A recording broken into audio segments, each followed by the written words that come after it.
Have you ever felt like everyone is watching you, judging every little thing you do, and you just want to disappear? That's the fear of being seen. And when I say fear of being seen, I don't mean just standing on a stage or being on camera. I mean the gut-tightening, heart-racing fear that your thoughts, your body, your reactions, even your joy, will get you judged or rejected. Hey, it's Aubrey. Welcome back. Today we're talking about how the fear of being seen has shaped so much of my life. Let me give you some real life examples. The first time I really felt it, I was maybe 4 or 5. It was my birthday, and after opening presents, I was a little disappointed I didn't get the toy I wanted. Pretty normal for a kid, right? But I got yelled at for being ungrateful, threatened that everything would be taken away, and then sent to my room. In that moment, I learned something. My feelings, my reactions, could get me in trouble. That being seen, even in disappointment, was dangerous. From then on, I dreaded opening gifts in front of people, and honestly, I still prefer to open them in private. Then there was growing up tall. By the time I was 14, I was already 5'10", taller than most adults. Add on being overweight, and I stood out everywhere I went. My mom used to call me the Jolly Green Giant. She meant it as a joke, but it cut deep and it stuck with me. It made me afraid to be around others. Sports events, social gatherings, grocery stores, all of it felt like a spotlight that I didn't want. I remember a volleyball game specifically when I was in 9th grade. I dove to prevent a spike and I ended up falling. A parent in the stands yelled at me, mocking my weight. That was the moment I decided volleyball wasn't for me. Even small interactions, like strangers asking me to reach something on the top shelf of the grocery stores, made me cringe. I hated attention, and for someone with social anxiety, that little bit of attention felt unbearable. I just wanted to disappear.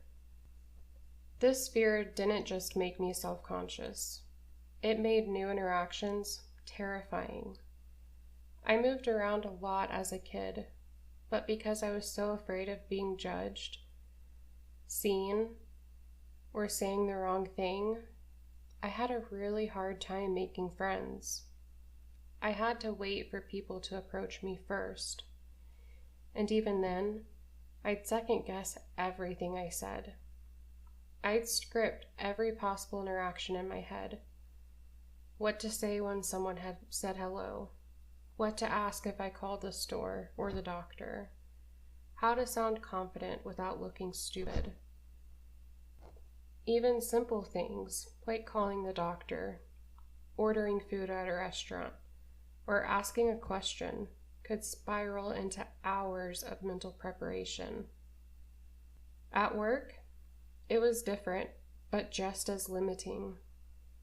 I managed teams of 30 people, which I loved, but talking to other leaders, terrifying. I worried they'd think I sounded stupid, even if I knew the answers or had ideas that could make a difference.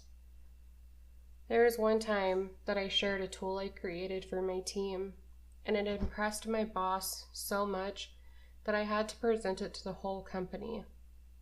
I was terrified. I wanted to hide, and I cried so much before doing that presentation.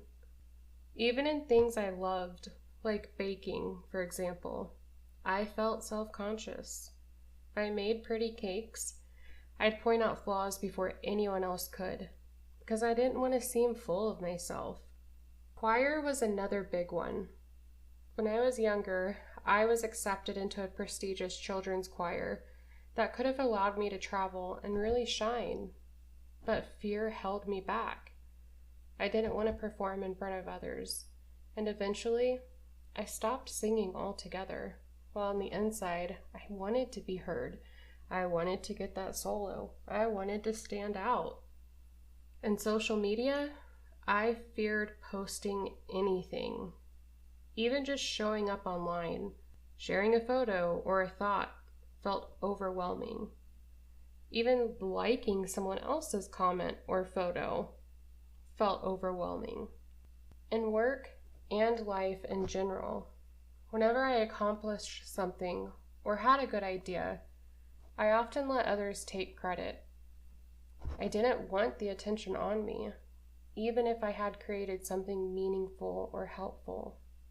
That fear of judgment or being seen kept me from celebrating my own achievements.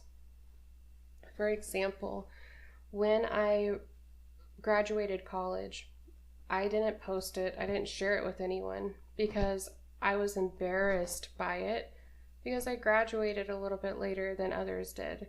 I started college later. So instead of celebrating my accomplishment of actually completing it, I let the fear of being judged, of being seen, prevent me from seeing how great of an accomplishment that really was.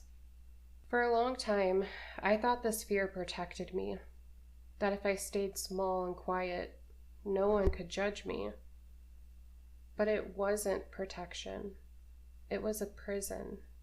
So how do you fight a fear that's been with you for decades? For me, it started with one powerful realization, and it's something we've all heard, but it didn't really click until then. The opinions of others didn't matter. The only opinion that mattered was mine. And even believing that takes practice. Slowly, I started letting myself be seen.